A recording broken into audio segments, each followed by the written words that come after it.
কৃতজ্ঞতা জানাচ্ছি, ধন্যবাদ জানাচ্ছি। তবে আমি এই ঘরের মধ্যে খালেদা জিয়ার মুক্তি চাইতে রাজি নই। এখানে 1100 লোক জীবন দিলেও খালেদা জিয়ার মুক্তি হবে না। আমি একটা ইংরেজি কথা বলি, we want change but we don't want lose. আমরা কিছু হারাতে চাই না, কিন্তু খালেদা জিয়ার মুক্তি চাই। এতে খালেদা জিয়ার মুক্তি হবে না।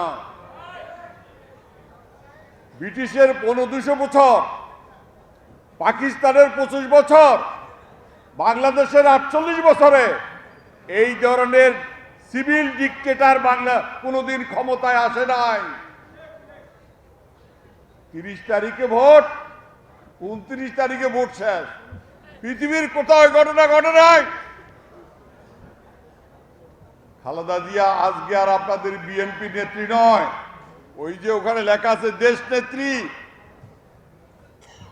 গত জেলে যাওয়ার পূর্বে, নির্বাচনের পূর্বে উনি একটা কর্মসূচি বলেছিলেন যে রাজনীতিতে গুণগত পরিবর্তন করতে হবে। আমরা যদি আবার নির্বাচিত হই, দেশের সকল শ্রমজীবী, কর্মজীবী, পেশাজীবী মানুষকে নিয়ে রাষ্ট্র ক্ষমতা দখল করব।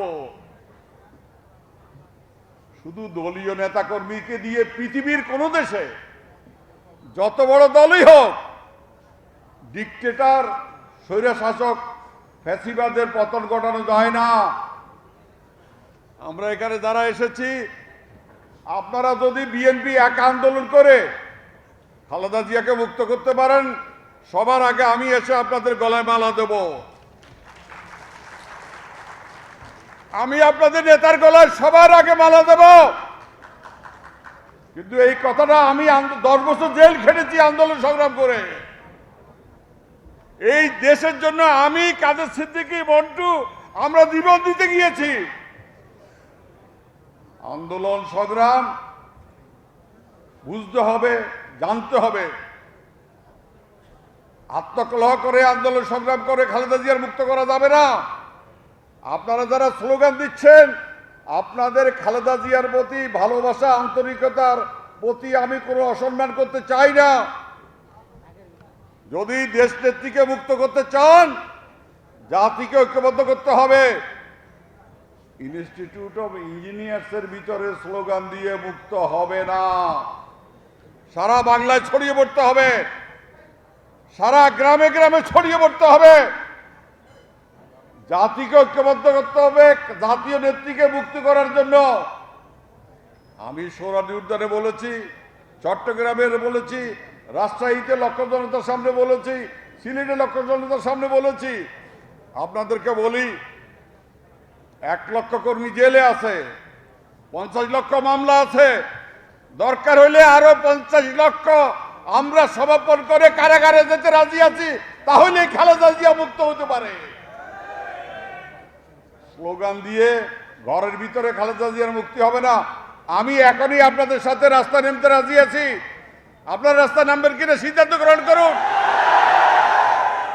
আপনাদের নেতাদেরকে বলুন, বিএনপি নেতাদেরকে বলি, আপোষ করে, দর কষাকষি করে খালেদা জিয়ার মুক্তি সম্মানজনক হবে না। সরকারের একটা মহল কৌশলে প্রচার প্রপাগান্ডা চালাচ্ছে, খালেদা জিয়াকে প্যারোলের মুক্তির নামে নাটক করতেছে। আপনাদেরকে অনুরোধ করি, আসুন, বিএনপি নেতাদেরকে বলি, খালেদা জিয়ার মুক্তি দয়া নয়, অধিকার, দাবি। বাংলাদেশের 18 কোটি মানুষের দাবি। মানুষ উন্মুখ হয়ে আছে। রাস্তা নামে দেখেন মানুষ কিভাবে এই সরকারের পতন ঘটিয়ে খালেদা জিয়াকে কারাগার থেকে মুক্ত করে নিয়ে আসে। আপনারা খালেদা জিয়ার মুক্তি চান? সারা বাংলায় ঘেরাও করবেন, সারা বাংলায় ছড়িয়ে পড়তে হবে। নেত্রীকে যদি মুক্তি করতে হয়, জাতীয় নেত্রী, তিনি আর এখন বিএনপি নেত্রী নয়। আপনারা বিএনপি তো উনাকে 14 মাস আগে যখন কারাগারে গেছে ঠেকাতে পারেন নাই। এই 14 মাসে উনাকে জেল খেতে বাইর করতে পারেন নাই। আমরা ঐক্যবদ্ধভাবে একসাথে হওয়ার পরও বাইর করতে পারি নাই। আজকে আমি ইঞ্জিনিয়ার্স ইনস্টিটিউটে বলছি, ঐক্যফ্রন্ট হোক আর বিএনপি হোক, খালেদা জিয়াকে মুক্ত করতে হলে মাঠে যেতে হবে, রাজপথে যেতে হবে, এবং রাজপথের আন্দোলনের মধ্যেই খালেদা জিয়াকে মুক্ত করে আনতে হবে। এই কথাই বলতে এসেছি। আমি আর বক্তব্য আর কিছু আমি বলবো না। এক ব্যক্তির হাতে ক্ষমতা, রাষ্ট্র নাই, সংবিধান নাই, বিচার নাই। বাংলাদেশের মানচিত্রটাও বিক্রি হয়ে গেছে, বিদেশির কাছে 18 কোটি মানুষ বিক্রি হয়ে গেছে। আগামী দিনে যে বাচ্চা শিশু জন্মগ্রহণ করবে তার মাথায় 50 কোটি টাকা ঋণ, তার মাথায় 50,000 টাকা ঋণ। এই 50,000 টাকা যদি একজনের মাথায় হয় তাহলে 18 লক্ষ মানুষের মাথায় কত লক্ষ কোটি টাকা।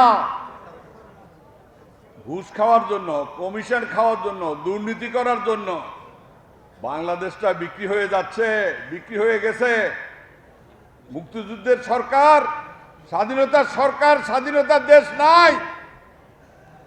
আসুন সবাই মিলে রাজপথে নামি, খালেদা জিয়ারে মুক্ত করে, খালেদা জিয়ার মুক্তি, গণতন্ত্রের মুক্তি, ভোটের অধিকার আজকে একাকার হয়ে গেছে।